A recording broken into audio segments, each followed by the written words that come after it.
And we wanted just to have a little bit of insurance blanket. And, at some point, you have to, you have to have people swim a little bit. You got to take the training wheels off and let them ride. And, that's certainly the case that we're looking at with Dennis right now.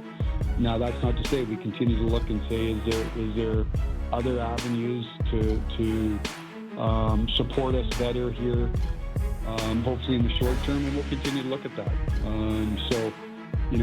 Dennis has got an opportunity in front of him. Arturs has got an opportunity in front of him, and I'm hopeful that they'll grab it, and we'll continue to look at and review daily. Is there another option to best support the guys that we have right now and the group as a whole? And just to close the book on the goalie conversation, any update on Stolar's contract? Is that something you think will get looked at before the season starts?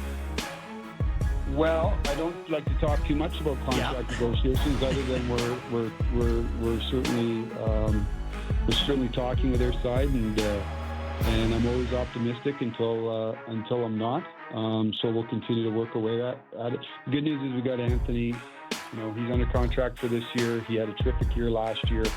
We're hopeful that we can get something done, but we know that there's really no immediacy for it right now, in the sense that he's under contract, and I'm expecting him to have another real good year. But we're certainly working away at it, and hopefully we can get to the finish line here before too long. If you don't get a deal, would you be happy with him coming up to you and saying, I'm going to bet on myself and make you pay a lot more after a real successful year? Yeah, I mean, the great thing I've always found is for competitors, which Anthony is, they are very confident in their abilities, and I'm really, really confident in him. And we've had lots of communication, obviously, both with his agent and Anthony and myself. It's been open dialogue. I think we both know where each other's side is, and like I said, I'm confident that we can get something done. But I don't look at it as a dire situation at all. I look at it as he's poised to have a really good year. If we can get something that gets done before the season starts and give us some certainty there, that would be my preference. But if not, I know we're going to have a real motivated player to go out having a really good year. Brad, a couple more for you here. Appreciate your time today. Just want to ask you about a new look bottom six this year. You bring in a couple of big bodies, Joshua and Waugh, and there's just a lot of bodies right now. You guys have, I would say, more NHL caliber depth players than I can recall the Leafs having. What is that presenting for you as a general manager? Well, it gives you options right now, Justin. It gives you a little bit right now. Nick got banged up a little bit. He was off the ice for a few days, so he skated today. We haven't seen, that's the early part of camp, right? You're trying to get pairings together and interchange some people. So we haven't necessarily seen, Nick at full strength in game action yet, or where it all sits out. We certainly have some ideas in mind that we've discussed over the summer. But what I think it does is it gives us a little bit of options. And two things. It gives competition. And lots of times in training camp, as you two know, you can pencil in a lot of the names at where they're going to be. And here I think there's some real competition there. There's different styles of players. We've got lefties, righties. We've got, I like our depth in the middle of the ice. We've got guys that, can play on a power play, can play on the penalty kill. So I think right now it's going to come down to, number one, performance. And then, as I said before, where we can see some fits. I know, Craig is intrigued by, Dakota and Nick as a possible pairing there. You've got size, you've got forechecking ability. And just in the brief little bit we've seen them in camp together, they're two big men that play down, that are hard to handle down low. You've got Nick that he's intriguing, really intriguing for me as a right-handed centerman. And I think he's really excited about potential role here. So you're right. There's lots of bodies here right now, And as we talked about, we've got some young guys pushing as well. So ultimately, it comes down to performance. And we said to the team, at the end of the day, this 3 weeks here, what we're looking for is ultimately who can help us win, and who's going to thrive in the role that we're going to need them to play, and that's really what this next, we're what are we 2 weeks from the bullets flying for real. So that's really where a lot of our focus is where does everybody fit, who do they fit best with, and who's performing best.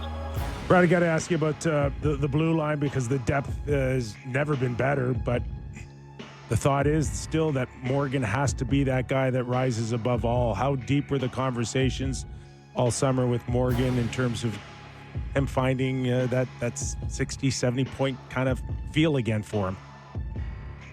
Yeah, I think Morgan and I had a good chat, after the season, and I think it was just a real honest discussion. And what we need is, we don't need anything more than just, we need the best version of Morgan. And what was really gave me a lot of confidence is, you guys know him. He's a proud guy. He's he's a truthful guy, right? We all know when we can be better, and he took it to heart. And like I said, I always laugh at the beginning of every training camp, because everybody's in the best shape of their life, and everybody's either lost 10 pounds or gained 10 pounds, and everybody looks good. But Morgan really, there was a fire to him this summer. We're in the facility, and I don't remember many days that Morgan wasn't here. And so he really put a lot of work in his preparation this year. And you're right, we need, it's not a secret, we need the best version of Morgan. I'm really confident that we're going to get it. But that, it doesn't just stop at Morgan. I like our blue line. We've got, we start the year now with Carlo here, who came late last year. There is depth there. It's an experienced group, and then you've got some guys pushing from underneath, which at the end of the day, to be a good organization, you need that at all positions. You need people pushing, and we certainly have that. So we talked about the 6 or 7 guys, or however many keep up here, but you're going to go through injuries. And we saw it last year, especially up front. We had a lot of injuries. But I think it can be a real stabilizer for our team, as our defense. But we need all of them contributing to the level that they can. And like I said, through the first, whatever we've been through here now, 5 or 6 days, I've been happy with that. I've been happy with some of the maybe the names that aren't talked so much, that are pushing, and they're eager to get a spot on the roster as well. All right, the biggest name of them all, Austin Matthews. I was telling the guys here yesterday, I like the fact that he's given the media like a small window to mention Mitch Marner a few more times, and then that's it. It's over. Your early impressions of your captain. Yeah, when he sets the tone for us, for when you're out, to me it starts in his preparation. Austin was back here early in the summer, and it's amazing when he shows up. It seems to be everybody else is here now then too, so that he was here probably a month before we got going, and just the preparation he puts, I've said it since I got here, the preparation he puts towards his craft, the way he practices, the level, he sets the standard. And I think for any team, any organization, when your top guys are working the hardest and competing the hardest, that's the level that everybody else has to follow. So he's been dialed in since the start of